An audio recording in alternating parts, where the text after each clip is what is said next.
Hello, I'm Sarah Cordiner. In this video, I'm going to show you the simple system to create a 7-figure online course business. This is a full tutorial. Grab your pens, get ready, let's go. Now, don't forget, if you want to learn how to grow your very own online business, come and join my academy, sarahcordiner.com/academy, where you can get access to over 40 of my action-packed online courses and a monthly live call with me for just $47. Grab it now. See you soon. All right, brilliant. So lovely to meet you all. Today, what we're going to do, I actually have a number of sessions that's running today, and the next one after this is more about actually how to construct an online course and the main steps that are involved.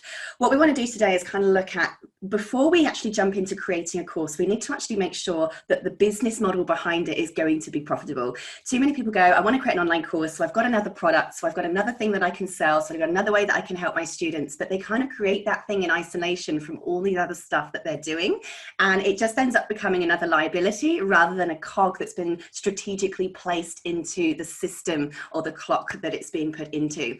Now, I'm going to speak really fast because I've got a lot I want to show you, but today's purpose is to give you the big picture and the different options that you have when it comes to putting online based or distance based elements into the rest of your business, because these should complement whatever it is that you already do in some capacity.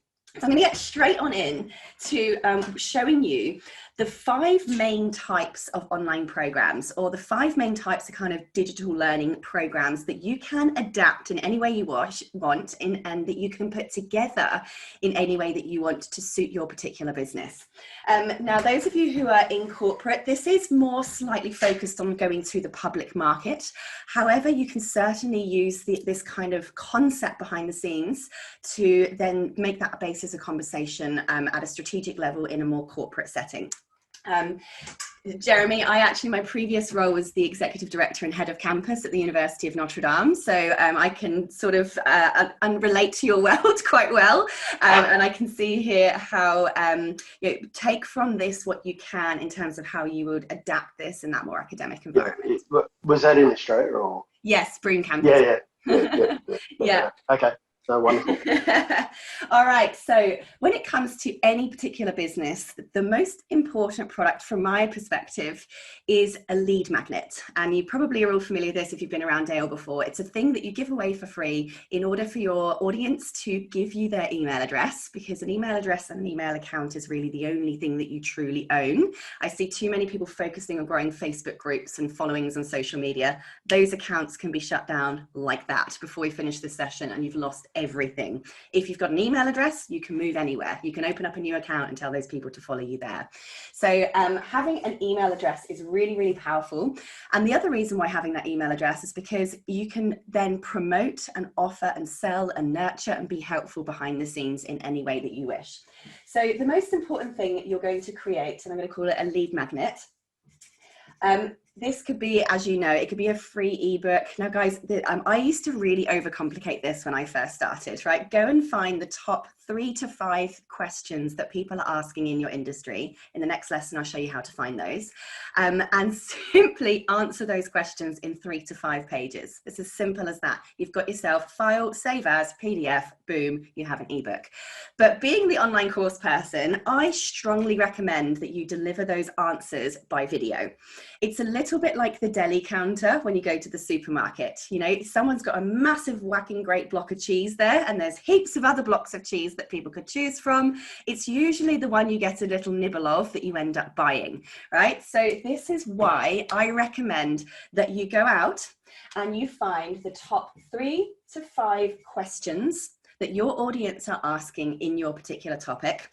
And you are going to simply pick up your phone and film a very short, quick answer to those 3 to 5 questions in a way that shows your authentic, natural, personal style. You know, and this is why I say to people, use your phone. People aren't coming to you for a Hollywood production. That's what they go to the movies for. What they're coming to you for is the answer that they're typing into Google being given to them as fast and effectively as possible without any waffle around it. So I say 3 to 5 tips, which are simply going to be the answers to their top 3 to 5 questions. You're going to pop them in little videos. And make these videos fairly short. You know, people are just wanting the answer quickly. They're not expecting a course, they're just expecting answers. So roughly, guys, data shows that people start dropping out of videos between 2 to 9 minutes. Right? How bad is that? That's how much our attention span lasts. So you're only going to really want these to be between 2 to 9 minutes. Now, important thing, guys, these are not rules, these are not laws, they're just simple guidelines for you to play with. It does not mean your video or your course is wrong if your video is longer than 9 minutes at all. We're just kind of giving you that, hey, heads up, people drop out after this. But then again, you guys are going to be sat on this for 8 hours today and you're still going to be here. So I want you to just understand that it's not wrong if your educational content goes over that period of time. Just giving you guides. Now, a couple of things you can do with this. In terms of naming, you want this to be enticing to your audience. I like to name mine things like 3 quick ways to rapidly get X result, or 3 strategies to stop having X problem, or my top 3 favorite things to, my top 3 favorite methods for, I know if you're teaching software, my top 3 must-have softwares for certain type of person. So you're making it quite exciting. Now, if like me, you've been creating and collecting content for a long time and you have lots of stuff that you want to give them in that first deli counter teaser, like maybe you want to give them a little platter, I called mine a starter kit. So mine is my course creation starter kit. Now, the reason why I particularly chose starter kit is because I want to collect people at the start of their journey, right? If they're at the very, very beginning, they're only just starting, probably going to get those people that are highly qualified as being a beginner, which means I'm going to get the longest lifespan out of them too. Now, of course, for it to be a kit, it's got to be more than a couple of videos. So for instance, in mine, I added in like a little mini challenge, a couple of course plan templates and things like that. You can go and look at mine if you like. It's sarahcordiner.com/starter kit. But basically you can just make it as small or as big as you want. And I'd recommend just going small to begin with because you can add other stuff to it later. And this is where you're going to be sending all of your traffic, absolutely everywhere. So if you are doing social media posts, you put up your post and at the bottom of the post, it says, PS, come and get my free thing here. And you put the link to your free lead magnet. Later on, I'm going to be talking and doing a session about learning management systems and showing you actually how to upload this stuff and get it out to the public. But if you're doing, I don't know, LinkedIn posts, any social media, get my free thing. If you're presenting on an online conference, come and get my free thing. If you're on a podcast, it's either your own or you're being interviewed on someone else's, come and get my free thing. If you're doing blogging, make sure that your blog includes links to your free thing. The top banner of your website should be get the free thing. You should have an exit pop-up on your website when people leave that says get the free thing, right? So there's all this kind of methodologies that you use to get people into this free thing. And the whole point of it is it's behind a little email opt-in box. That's another lesson I have later on today, showing you how to set these opt-in boxes in. So I've got the sun shining on my face here, because to put in their email address behind the scenes, now you start building an email database. The system I'm about to show you then works on autopilot behind the scenes to start making you money while you're not having to go in and be doing all these sales pitches. I'm going to close my blinds 1 second. Very, very bright here. There we go. I can see you now. Right. So the next type of online product or online course or digital product you can create is what I call a Kickstarter course. Okay, so I'm going to just put this up over here. I'm going to call it Kick-S. So Kickstarter. A Kickstarter course, also known as the mini course, right? You might want to call it the mini course. This is what it says on the tin. It's a really short, small course that gets them started in understanding your topic. It might just be the what at this stage, okay? So for instance, I teach people how to create online courses. This mini course for me might be the 10 steps that are required to do this, to create a course. So I'm not necessarily going to go in and show you how to build it because it's only going to be a short course, but I will simply say there are 10 main steps to creating a course. Here's what they are, right? Just so people kind of get that idea. And then maybe there's a couple of little activities in there to get them started, right? And you will actually see today my 50-minute session that I'll be doing later on is actually like an equivalent of a Kickstarter, because generally speaking, it's going to be between 60 to 90 minutes. I always kind of do the lunch break rule.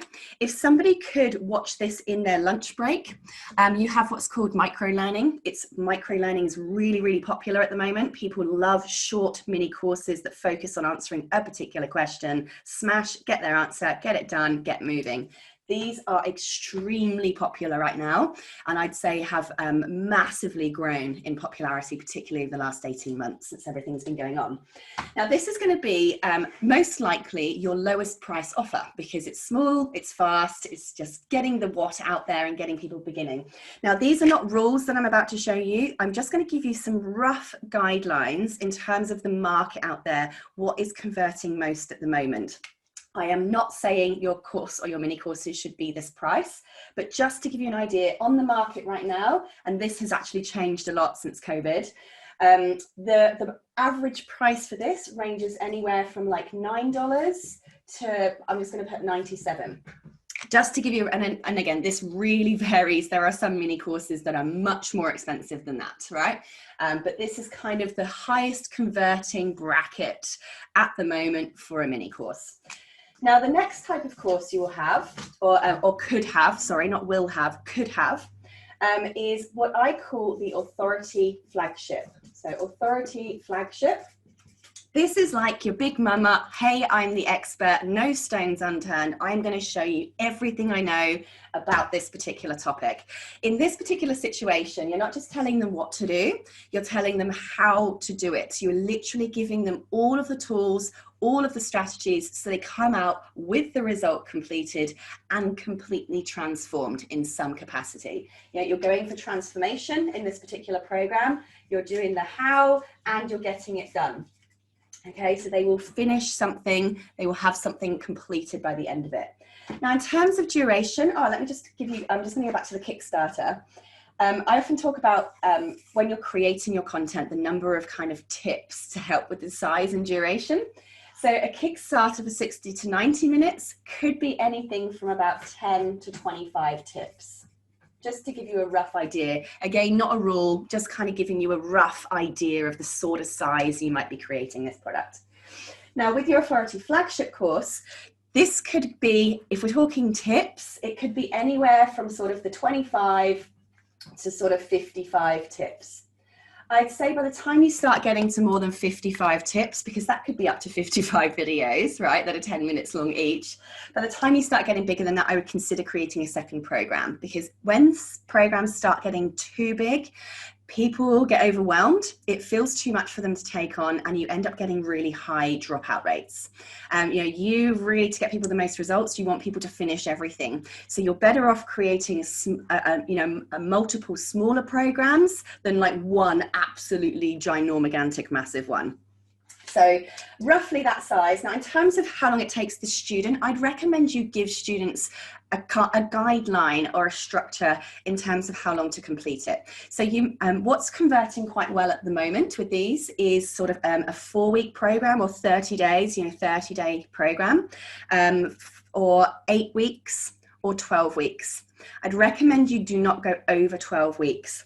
Anything more than a 12-week long program just becomes too long. People just can't see that far ahead, and it actually puts them off enrolling because they think, I don't have 3 months to give to something else, right?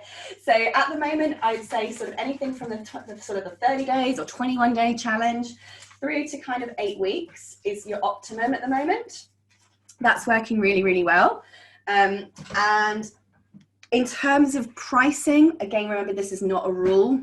The prices, there's no rule to what you decide to charge for your expertise. But what seems to be converting the most on the market at the moment, considering we're in COVID times, will be sort of anything from your $97 through to about $2,500, right? Roughly. Obviously, there are more that are a lot more expensive than that, and that's totally fine. Now, at this point, I want you to know that this is completely self-study. You have no involvement in it whatsoever. This is completely and utterly self-study. You have no involvement. This is completely self-study. You have no involvement, right? They have the landing page on your little learning management system on your website. They opt in, they pay, they get access to the content, and they crack on with it. So when you're looking at these prices, a lot of people go, oh my gosh, it's so cheap. That's my expertise that I'm putting out there to the world. You're actually getting this money for doing absolutely nothing. You set it up once and it comes in. And these all lead on to other stuff. So what's the other stuff? I'm glad you asked. The other type of program you can then create is what I call the coaching program. Now, the cool thing about the coaching program, if you've created an authority course, is that it is your authority course. The content of your coaching program is this. You do not recreate it. Over here, you've already created, here's everything I know, here's exactly how to do it. So all you're doing here is adding you. That is the only difference. Right now, the expert becomes involved and you're adding your coaching. So how you do this, of course, you need to be as creative as you like, and you need to make it suit your particular course and industry. But this could be a Zoom call. So for example, I have a 30-day course creation group coaching program. Everyone comes out of that 30 days with their courses created, their online schools set up, and in it, I give them a live group call once a week, every week throughout the program.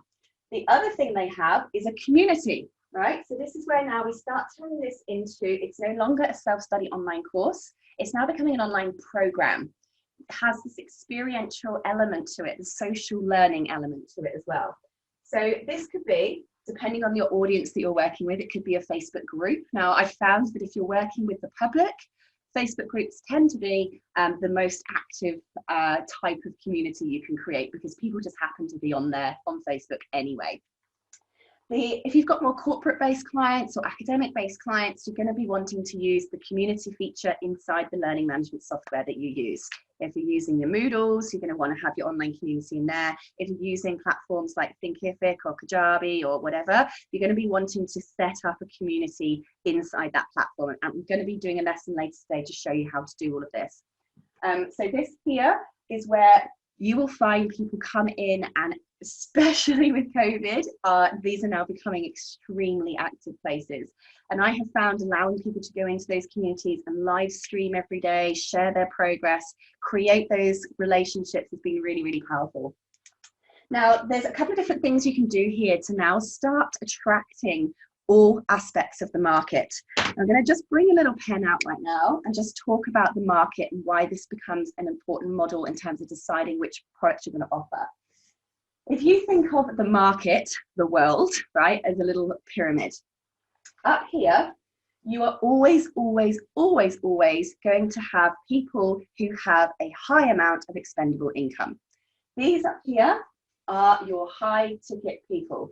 These people here, they like to be VIPs, they want to be VIPs, they expect to be treated as VIPs, and they will always pay money to be VIPs. Right, so this is where you can be offering your high ticket programs. Some people don't want to work in that market, that's fine. But if there's always people that are in that market that are willing to pay you for a high ticket experience, why not have a product that suits that market? Why not, right? The other option we have over here is we have the majority of the market, the majority of the world fits into this lower bottom here. These are the people who don't necessarily have a huge amount of expendable income. They live paycheck to paycheck. They're doing their best with what they've got. They're on a budget, right? These people are never going to be able to afford much. They're just not. It's just a fact of life, right? So this is where you are going to offer your low ticket offers. You know, you're sort of your 10 to your under $100 type offerings. They're never, ever going to be all up here. The world won't balance like that, right? There's always going to be the majority of people in the section here. And then, of course, you've got your mid-range people here in the middle. So I always say to people, you think about who do you want to serve? You can go low ticket offers, but large volume. Low ticket, high volume equals a lot of money. I don't know if you guys have heard of the marketplace Udemy. Most of the courses there sell for like under $10. They are a multi-billion-dollar a day industry. They have over 30 million students buying $10 courses here and there, right? So you know, don't think that low ticket means low income at all. This is a very, very, very large section of the market, and lots of $10 and lots of $50 equal lots and lots of zeros in your bank account, trust me.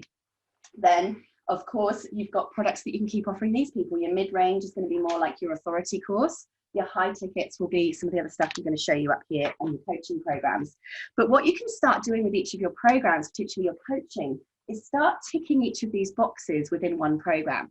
As an example, my Kickstarter Course program, a 30-day coaching program, it has a plus package, it has a standard package, and it has a light package. So guess what? The plus package is really expensive, high ticket. In that, you give them maybe a done for you service. What could you do for them so that this becomes a really, really valuable package option they could buy in your coaching program? As an example, I build my clients' online school for them. I set up their email automations for them for their student welcome sequences. I get on a 2-hour call and I create their course outlines with them, right? So we make this an amazing done for you experience. What can you do for your clients? Can you create some kind of personalized plan? Can you build something for them? Can you help them create something? Can you give them one-on-one private coaching outside of the group coaching? How could you make that really, really special so that you can start adding on the zeros? Now this here for your kind of higher ticket stuff, because you are involved, this is where things start to become expensive, right? They've got to pay for the expert. Roughly speaking, your higher ticket programs here start at about $2,000 and will go up to, you know, your $10,000 pluses, depending on what it is that you're offering. Down here with the light, this is where I don't devalue my program. I simply reduce the access they have. So these guys here only get to join the group program and the group calls. I start this off at $300, but they only get 3 months access. So you can't see that very well. They only get 3 months access. So of course, they realize that they really enjoy the community. And I say, hey, for $47 a month, do you want to hang around, right? So they end up becoming members and staying there. So you can see here, you can get quite creative with what you're offering in this coaching program so that you do attract all elements of that marketplace. Now, the next one we have, and this is my favorite one, is what I call the Academy. Sorry, my pen's been played with by my kids. Academy. Now, this is where you charge a monthly fee in return for whatever you've got here. It could be a course. It could just simply be a live call with you every month. But what this tends to be the most is lots and lots of little courses. It could be recordings of Zoom workshops. It could be just a live thing that you, or a quick 1-hour session that you've done that you just recorded and popped up in there. So you've got lots of answers to lots of questions. Perhaps it's a bunch of Kickstarter mini courses that you've thrown in here. Perhaps it's literally just you who turns up once a month on Zoom and answers all of your questions your students have. That is a perfectly good academy. That's what people are coming in for. It's basically a no-brainer bargain for people to just have money deducted from their bank account each month, where you are giving them the value that is way beyond whatever it is that you're charging, right? So as an example, the pricing for academies at the moment range anywhere from sort of $5 to $200 a month. This is kind of the average. Again, it's not wrong if it's more or less than that. I'm just telling you what's out there.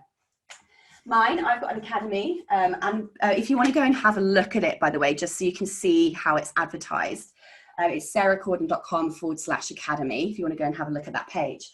Now, what I've done over the years is I've just, created lots of courses and I keep adding it there. And when you add all of them up, it's over $10,000 worth of content. But I'm saying, hey, you can have it for just $47 a month, plus a live group call with me every month to ask anything you want. Now, when I first started doing this, people were like, are you absolutely insane? You're literally giving away all of your content and IP for $47. Well, guys, if you've got 100 people paying you $47 a month, that is $4,700 every single month for 1 hour of your time. I do a 1-hour Zoom call. That's it. If you've got 200 people, that's nearly $10,000 a month for 1 hour of your time. 500 people, that's $23,500 every single month for 1 hour of your time. Now, I'm telling you, as a mum of 2, this is my favorite part of my business because it is residual income that my students get a huge amount of value from. Average lifetime is about 12 to 13 months. And keep sending their friends to come back for more because it's a no-brainer bargain. Awesome. Now, when the world starts coming back together, the other types of things you can offer in here is your boot camps, or what I call I call it a boot camp, but I mean like an in-person immersion experience. So this here would become one of your highest ticket offers over here. As an example, I have my course creation bootcamp. I used to fly around the world and hire really posh Airbnbs and have up to 7 to 10 people stay in a mansion with me with a pool, bring my whole film crew, film their online courses, build their school. They leave with everything done by the end of the sixth day, basically. So this here is your high ticket. It's basically where they literally sit with you and do something physically with you, holding their hand and getting something done, finished, or some kind of result before they leave. So this could be a 2-day to a 10-day type thing that they immerse in. Now, another thing that you can start doing now, if this is how your business model works, is what I call the done for you services over here. So done for you services is basically, I have done for you services. I create people's courses for them. What could you literally say to somebody? I will do this for you. Whether it's you that does it or you have a team that you train up behind the scenes. These here are where the big dollars start coming in, because people just want to pay to hand it over, have it done, no excuses. So here we have, oops, I just broke my thing. There we go. Here we have a big model over here. Now, you do not have to have all of these elements. You might just simply, these are the ingredients. You can just pick which ones you want that are going to suit your style and suit your particular business. But what I recommend you do is pick the one that is most sexy to you, that you're going to focus on sending people to all the way. Now, for me, that's my academy. This is my lifestyle. This is, for me, where I go, the more people I get in here, the more money for basically not doing a lot, but giving great value and a great experience to my people we get. So you're sending people to your lead magnet. You put them into an email sequence, and I'm doing the email thing later on. I send them 10 emails, 10 tips over, I used to do it over 10 days, helpful tips. And then I promote the thing that I've chosen. So for me, I promote my academy. Now, of course, there's all these other things, and there's an ongoing nurture sequence that I will tell you about later on in the email workshop that will feed people through to all of these things eventually. But you might go, okay, I'm going to just focus on creating a little mini course for now. So I'm just going to use my emails to then send people here. I get their email address from the lead magnet. And then once they're in there, I'm going to send them helpful tips. And each tip email is going to say, PS, come and get my blur over here. But you can now look at this and go, all right, here are the different ways that I can simply turn my expertise. By the way, the top amount of tips here you need is 50 maximum. All right. If you can go out and get 50 tips, in the next lesson, I'm going to show you how to find them. You've already created 3 to 5 of them. Boom, that's your lead magnet. Pick another 10 of those. You've got a Kickstarter. Put the rest of them in your authority flagship course. You now have everything else ready. You have an academy simply by doing a monthly Zoom call. Done. Your coaching program is all of your tips put together with you jumping in on Zoom, helping your students through.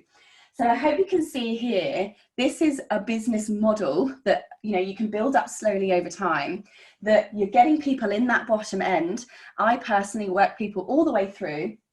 If they do my done for you services, if they do my coaching programs, I always end up saying, hey, do you want to stick around for just $47 a month? Now, if you've done a good enough job in any of these other areas, people will always say, yeah, hell yeah, I'm going to stick around for $47 a month. That's less than I spend on coffee a week. And this is where this just keeps growing and growing and growing, and boom, you have yourself a highly profitable business. And that, my friends, are exactly what I think every expert needs to know in order to create a machine behind the scenes. Now, do I have any questions before we get kicked out of the breakout room here?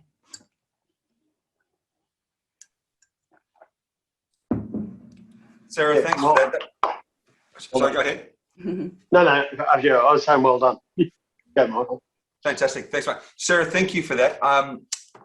With regards to the Zoom sessions that you do you answer questions as a collective, a group? Do you have a strategy, or you just rock up on the day and wing it?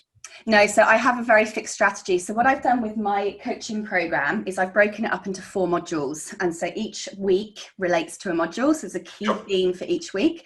So the Zoom call, I do actually have a training session where I'm like, right, here's the summary of what you must do this week and what you must know in this particular week.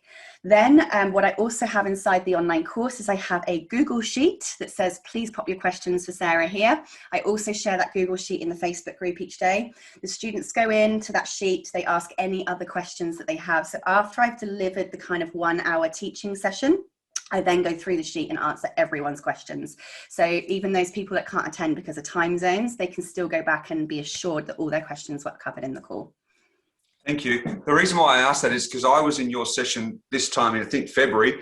I created a program, ran it for 6 weeks, and I created Trello boards. The problem that I found is week to week, what I morphed into was basically just showing up and answering their questions, which weren't related to the program, which was still good value, but my program ended up becoming their program. So I sort of become very much reactive rather than proactive. That's why I was asking if there was and every week I said, you have to do these things week after week. My clients didn't do them. So I just became more of a resource. Yeah, that's it. So this is where when I sort of start talking about structure in some of our following sessions, is you want to be, once you've got these tips together, you want to be breaking those down into modules. Those modules then relate to the duration of the program you've created. So for instance, for my self-study version, I give them 2 weeks to complete each of the 4 modules. So it's an 8-week program that's self-study. In the coaching program, it's faster. It's 4 modules, the same 4 modules, but they've only got 1 week to do each module. And that's where then they've got an online learning area with the tutorial videos in. They get given week 1 to complete the module 1 videos. And then the live call, we sort of go through, here's what else you need to do. And the Facebook group, I expect them to go in and go live every day to update the rest of the group on their progress. And that kind of keeps everyone accountable. Yes, Jeremy? Yeah, Sarah, I've got a question for you. Obviously, these wouldn't be accredited courses through Aquis and that sort of thing. Is that correct? Yeah, so this is more of this is definitely more targeted at the business that has the sort of public market rather than the academic situation, certainly. But yeah, you would be more looking at behind the scenes here is to how you might break yours down into more the micro credentials. I don't know whether you guys are focusing much on that. We're particularly in the STEM area. So the micro credentialing and also the meeting like Engineers Australia credit points for their ongoing training and development. That's sort of the area. So they would get a certificate of attainment rather than a certificate of competency for the RTO or a bachelor or higher or master's degree. Okay, great. Thank you. Any other questions? Hi, Scott. I have one. I'm just wondering, maybe it's one of your other sessions, but what platforms do you recommend? Yeah, very good question in terms of platforms. So we'll be covering this in the next session. But they're basically our marketplaces, learning management systems, and plugins. So they're the 3 ways or 3 types of platforms to use to sell your courses. I highly recommend learning management systems because they are so easy to use. They connect to your own website, you can brand them all your own, and they are just drag and drop builders. So at the top of the market is Thinkific. And I do have a free trial on that. It is an affiliate link, disclaimer, sarahcordiner.com/Thinkific Pro. That will give you 3 months free access on their pro plan. That's the one I use for all of my courses, by the way. The other one is Kajabi. Kajabi is more of an all-in-one system that includes email marketing. I also have a free trial link on that. It is an affiliate link, sarahcordiner.com/Kajabi. And the other kind of top player in that market space is LearnWorlds. So they are all very, very similar. Their features, they keep up with one another. When one gets a sexy new feature, they all do. I do also have a free trial on LearnWorlds as well, sarahcordiner.com/LearnWorlds. Now, look, they really are so similar. I recommend to people to just go and get the free trials. The choice really comes down to your user experience. Go in, have a feel. Do you like the way that it feels? Do you find the platform intuitive to use behind the scenes? And basically pick it on that, because those 3, the features are identical pretty much. I personally, as you can tell from the affiliate there, I am a partner with all of them. So I do love them all, but the one I have personally chosen above them all is Thinkific. I find that one the easiest to use platform-wise, but that it's just personal choice, really, in terms of how easy and intuitive it is to click around. But I do recommend just go grab the links from all of those that I've just given you and just have a play on the free trial and see which one feels best for you. But they would be the 3 that I would pick from. And what about the plugins for your website? Have you ever used those? Yeah, absolutely have before, and there's a reason why I don't anymore. So if you use a plugin for your website, guys, you can get basically these apps that plug into your website that turn your website into an online course platform as well. The reason why I kind of steer away from these is because you have to then have a separate video hosting platform so that you don't have all your videos hosted on your site, because it will crash your site. There is no site that's going to be big enough for a couple of these big boys here without it completely slowing your site speed down. The other issue is when you have your learning management system and your website tied together as one platform, if one goes down, you've lost everything. It's all gone down together. That actually happened to me when I did a major Christmas launch. Fortunately, I had an LMS as well, so I just sort of sent everyone over to the LMS, but it kind of taught me a lesson that having all your eggs in one basket can be a bit high risk. The other thing is that you do have to be quite techie if you have your own plugin or have the money for a web developer, because a lot of it either needs to be coded or it has a lot of elements that connect together to make it work as one system, which is why I say LMS, because it's all in one place and it's easy to use. Great, thanks so much, Sarah. So we got 50 seconds. Any last question? Thanks, Sarah. I'll join the next one as well. Yeah, we're going to go through the 10 steps of creating a course in the next call. Cheers, Sarah. See you in another session. I think session 5. I'm back today. Excellent. I will see you there. Thank you. Thanks, Sarah. See you in a minute. Thank you, everyone. Appreciate you coming along today. You can go and grab my free starter kit. So this is exactly what you do when you do your free things, guys. When you're doing these presentations, offer them your free thing. So mine is sarahcordiner.com/starter kit. And you can follow the system behind the scenes, like literally experience what I do so that you can copy the process. All right. So this system works. Even just opt in just so you can be nosy and kind of go, ooh, I see what you're doing here. Otherwise, thank you for coming. Now, don't forget, if you want to learn how to grow your very own online business, come and join my academy, sarahcordiner.com/academy, where you can get access to over 40 of my action-packed online courses and a monthly live call with me for just $47. Grab it now. See you soon.